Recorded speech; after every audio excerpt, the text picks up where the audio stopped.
أعوذ بالله من الشيطان الرجيم بسم الله الرحمن الرحيم بسم الله الشافي بسم الله الكافي بسم الله المعافي بسم الله الوافي بسم الله رب السماوات والأرض بسم الله الذي لا يضر مع اسمه شيء في الأرض ولا في السماء وهو السميع العليم.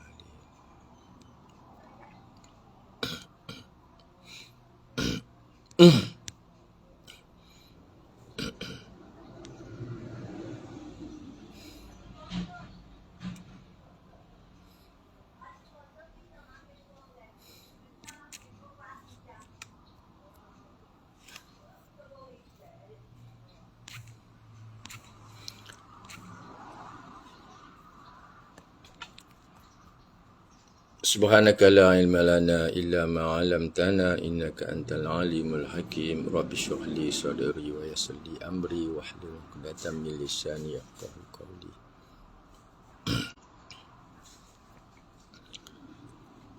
Assalamualaikum warahmatullahi taala wabarakatuh. Ya, Assalamualaikum sahabat, siapa yang ada di sana? Sepertinya tak ada orang. Tak ada orang. Tak ada orang, kita boleh tutup sebenarnya. Sudah lebih seminggu sebab hari Minggu saya nak buat live itu kita ada banyak urusan keluarga di sini. So tidak sempat untuk kita live di sini ya. Jadi hai kepada siapa yang dah masuk. Ada dah masuk atau tidak, ataupun kita rancang untuk rare remedy saja, kita nak tamatkan A, B, C, D dan seterusnya lah. Kalau boleh kita continue. Yang lain tu mungkin saya semakin kurang aktif dah. Ke arah pelaksanaan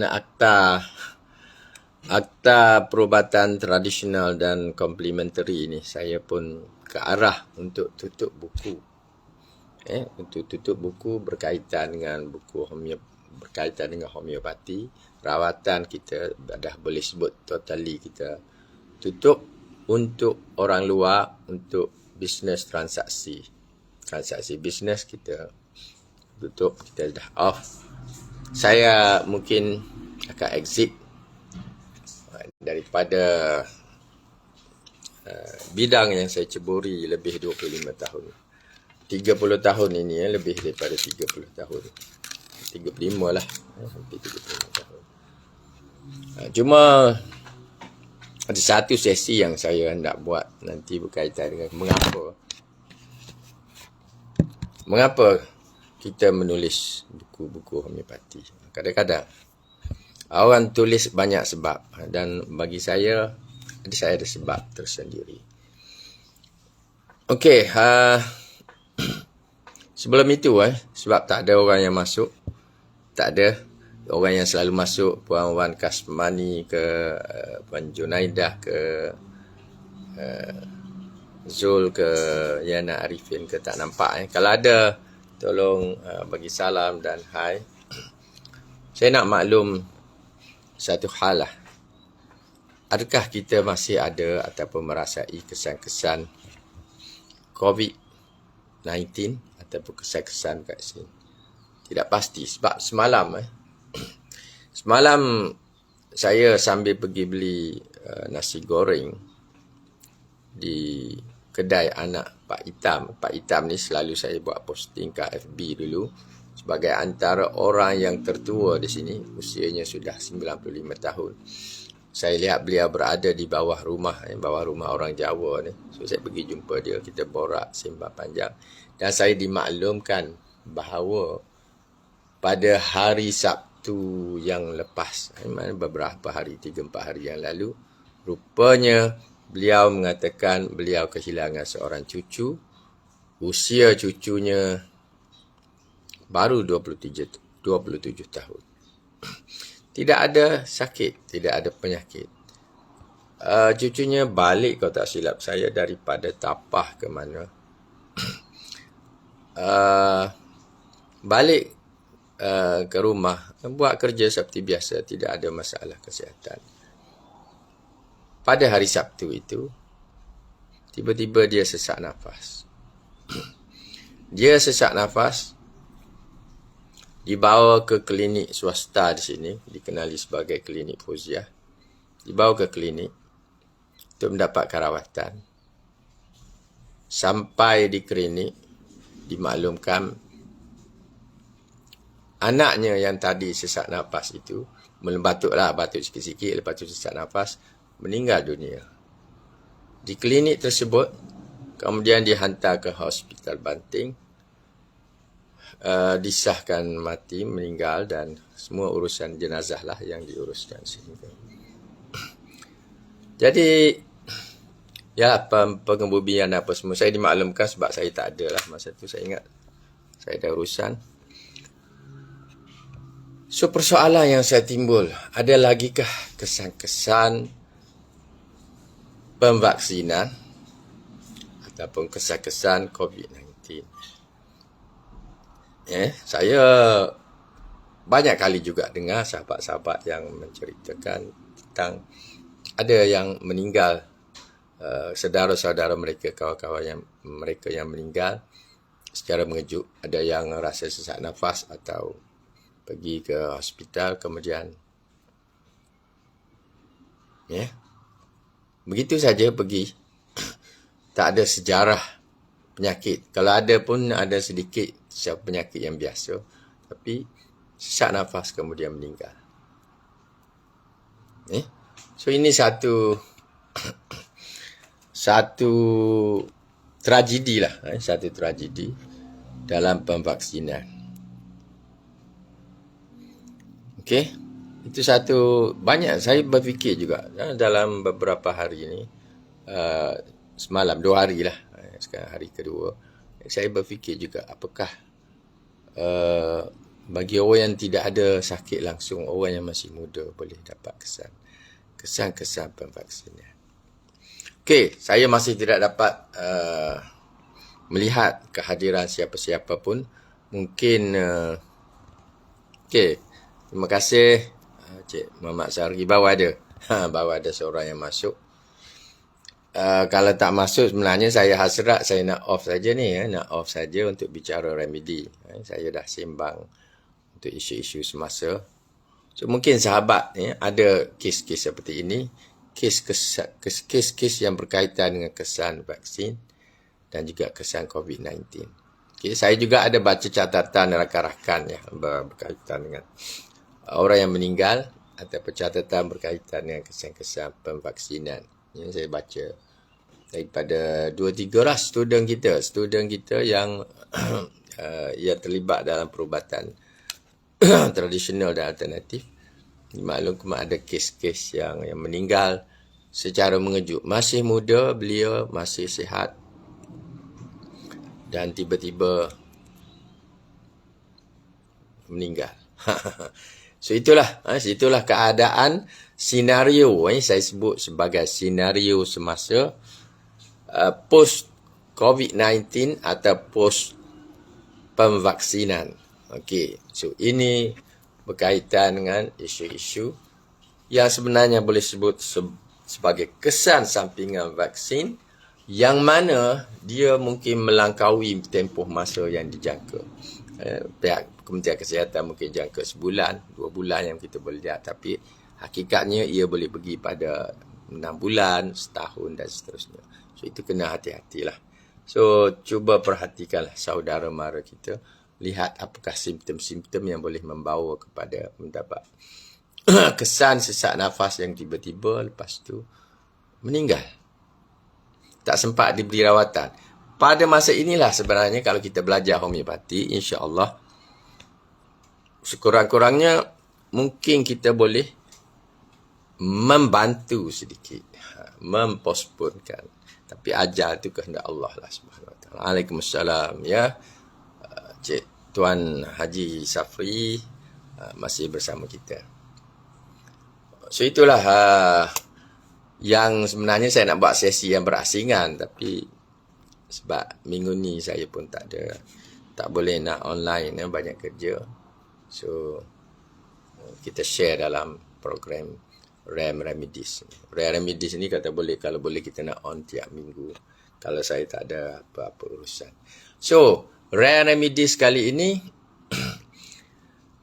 nombor 86, nombor 86, minta maaf, 86 buku material medika Dr. Borik masih lagi dalam jilid pertama, masih lagi dalam alfabet A. Minggu lepas kita cerita mengenai Artemia vulgaris. Kalau masih ingat Artemia vulgaris. Untuk isu-isu berkaitan dengan masalah convulsiveness, masalah tarik-tarik, masalah yang berhubung dengan epilepsi. Kita cerita mengenai epilepsi tanpa aura. Okey, boleh reserve lah remedi tersebut untuk isu-isu yang berkaitan dengan epilepsi, kekejangan otot. Hari ini kita bicara mengenai arum. Kita ada 2 remedi berkaitan dengan arum. Saya ada simpan salah satu daripada remedi arum. Kedua-duanya adalah rare remedies. Yang 86 ini salah satu, tapi saya tidak simpan remedinya. Tapi kita lihat ada kegunaannya. Kerana kita lihat simptomnya juga nampak seakan-akan spesifik dalam isu-isu yang berkaitan dengan masalah yang kerap berlaku. 86 ini arum draconitum. Arum draconitium, green dragon. Okey, itu green dragon, nama remedi dia, saintifik dia. Satu remedi untuk pharyngitis serta kerongkong. Okey, satu remedi untuk pharyngitis. A remedy for pharyngitis with sore, raw and tender throat. Okey, saya baca yang bahasa Inggeris ni, kalau kita nak faham apa makna radang pharynx. Pharyngitis ni merujukkan kepada radang pharynx di dalam saluran nafasan kita ataupun saluran laluan sistem alimentari kita. Beserta dengan rasa sakit, sore, dengan rasa sakit, raw mentah. Mana-mana buku yang saya semak, dia cenderung untuk menterjemahkan raw sebagai mentah, seperti raw meat, daging mentah. And tender throat, kerongkongnya lembut. Okey, boleh faham tak kalau kita lihat terjemahan begitu? Satu remedi untuk pharyngitis atau radang pharynx beserta dengan kerongkongnya rasa sakit pedih. Itu sore tu dia hubungkan dengan throat yang terakhir itu. Sore throat juga maknanya kerongkongnya rasa sakit pedih. Saya tambah situ pedih. Biasanya kerongkong bila dia rasa sakit tidak semata-mata sakit. Dia mungkin pedih. Dan raw, istilah raw, mentah itu dalam banyak terjemahan saya terjemahkan dia sebagai meleceh. Nah, sebab raw itu banyak kaitan dengan isu-isu yang menyebabkan rasa melecet, rasa pedih juga. Rasa pedih melecet itu sebut. Dan lembut, saya terjemah sebagai lembut juga. Tender ni memang maksud lembut. Tetapi dalam ilmu perubatan, tender menunjukkan rasa sakit. Okay, dalam ilmu perubatan, tender ini, kita rasa tender, we feel tender. Di mana? Di kawasan berkenaan. Ada rasa sakit di situ sebenarnya. Okay, so dia sebut situ tender throat. Okay, raw and tender throat. Sepenuhnya dia sebut sore, raw and tender throat. Jadi satu remedi untuk radang pharynx yang disertai dengan kerongkong itu rasa pedih, melecet dan lembut. Dia nak bagi tahunya sakit. Lembut tu satu jenis rasa sakit yang sangat terasa. Dia sebut tender. So, Waalaikumsalam Puan Junaidah, lama baru masuk Ingat antara orang terawal, dapat lewat sikit. Mungkin sebab pukul 8 ni terlalu awal. Saya masuk sebelum pukul 8 tadi. So bahagian kepala arum dra lah kita boleh sebut. Rasa berat. Disebut heavy. Heavy shooting pain dalam kedua telinga. Rasa berat, rasa menyucuk-nyucuk. Heavy shooting pain in ears. Dia tak sebut feeling dia tak sebut. Tapi dia adalah satu perasaan. Kita rasa bila kepala tu sakit, kita rasa berat. Dia tak sebut rasa berat macam mana. Tapi bersama dengan berat itu ada sakit yang menyucuk-nyucuk dalam kedua telinga. Ears, in ears, di dalam telinga-telinga. Terjemahan umum, di dalam telinga-telinga. Tapi telinga saya tak jumpa orang ada telinga 3 ke 4 ke. Saya selalu akan terjemah dalam kedua telinga. Okey, itu cara terjemahan. So, in ears, aching pain behind right ear. Aching pain. Aching ni sakit juga. Ache ni, stomach ache ke, toothache ke, itu merujuk kepada sakit. Tapi disebut aching pain. Sakit yang menyakitkan. Sakit, amat sakit.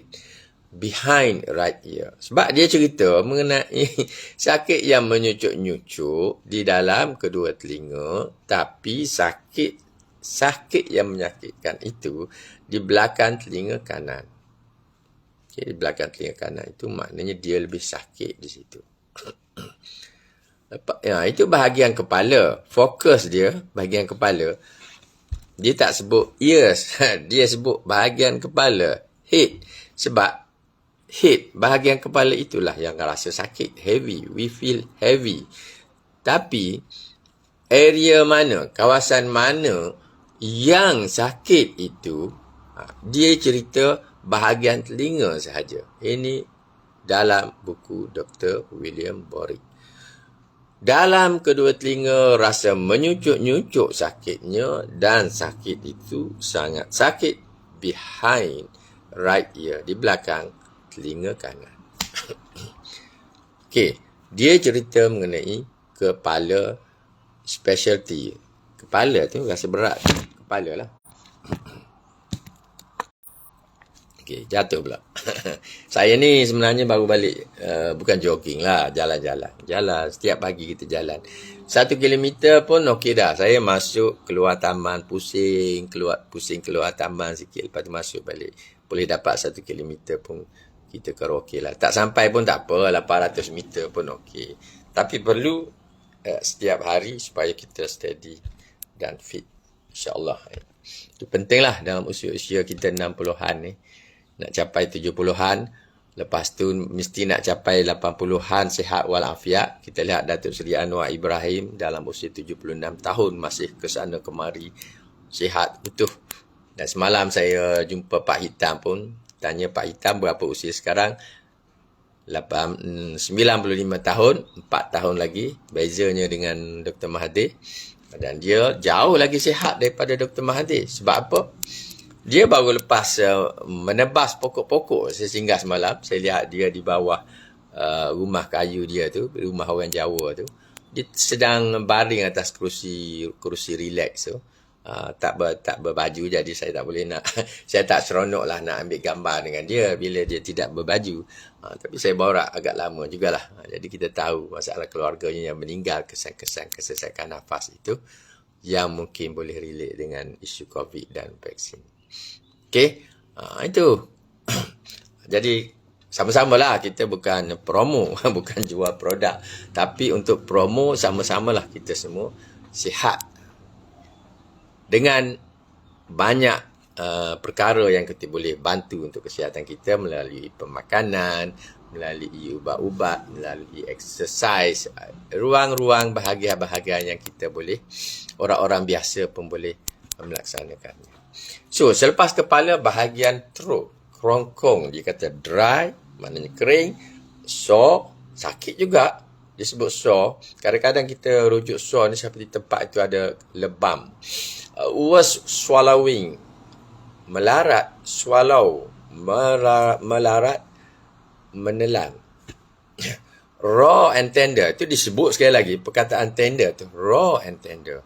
Rasa kementahan, itu terjemahan biasa, dia kata mentah dan lembut. Terjemahan saya, mentah, saya boleh sebut juga mentah melecitkan, dan lembut yang menyakitkan. Okey, disebut tender, dia tak sebut sakit. Tapi kita kena faham kenapa dalam perubatan tender itu disebut. Kenapa tender? Lembut itu disebut. Tentulah dia ada signifikan. Signifikannya tempat yang rasa tender itu memberi kesan sakit. Baru disebut continued disposition to clear throat.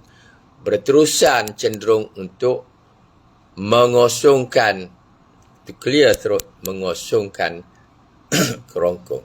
Berterusan, macam mana dia nak kosongkan kerongkong? Mungkin dia meludah, mungkin dia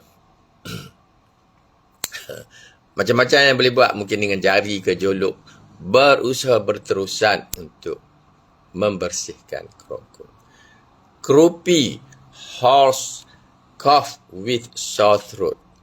Ada berkerup. Berkerup. Ini maknanya ada sesuatu yang berlendir, ada keradangan di dalam membran mucus tu. Bahasa Melayu lah tu, membran mucus. Bahasa Inggeris mucus membrane. Itu okey, atau selaput lendir dia. Ada keparauan, batuk parah, croupy, hoarse cough. Batuk dengan ada kahaknya, dengan paraunya, beserta dengan sakit, sore throat, sakit kerongkong. Mudah aja kita terjemah sebab umumnya kita faham sore throat ialah sakit kerongkong. Okey.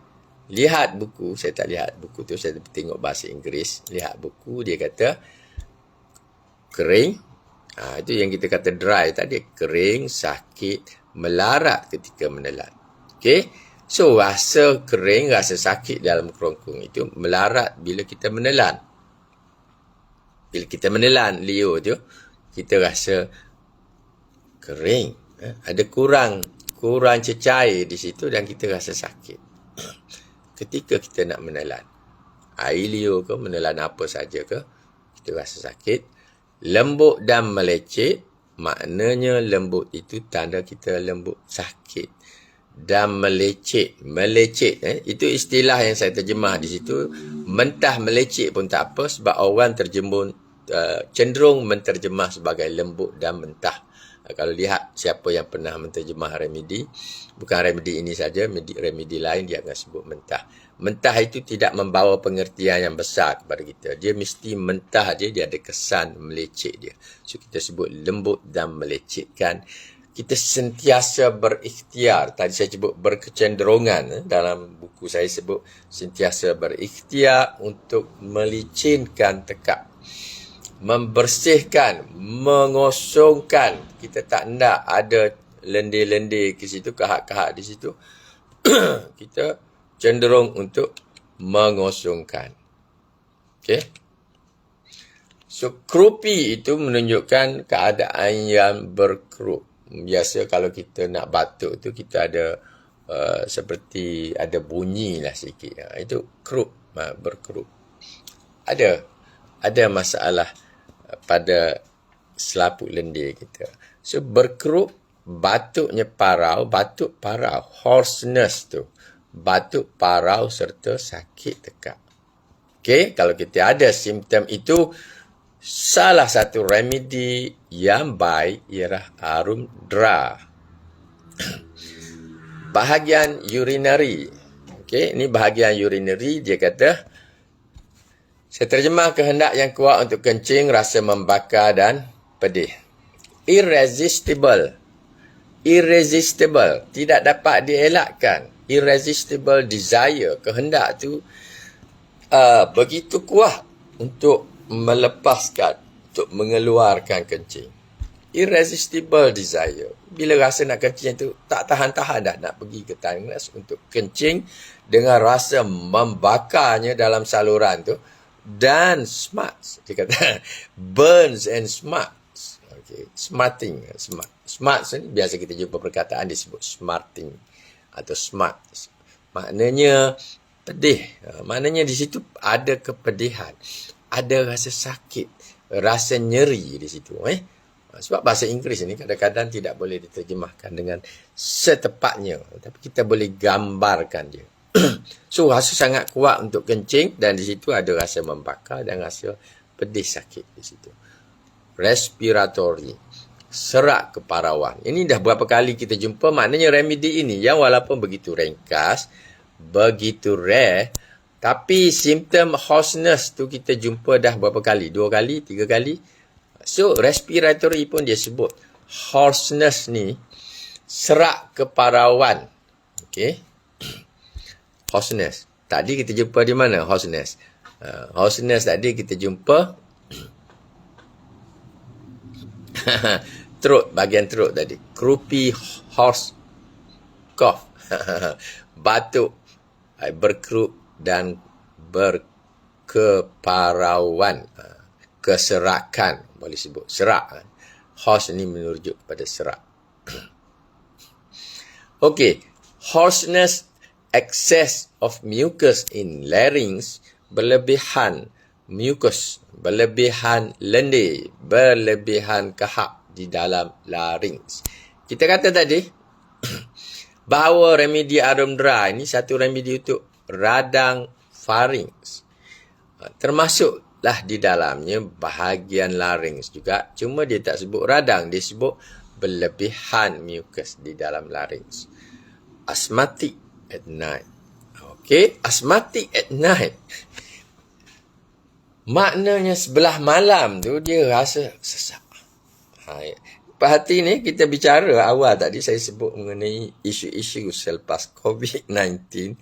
Orang tiba-tiba sesak lepas tu mati, meninggal. Masya Allah.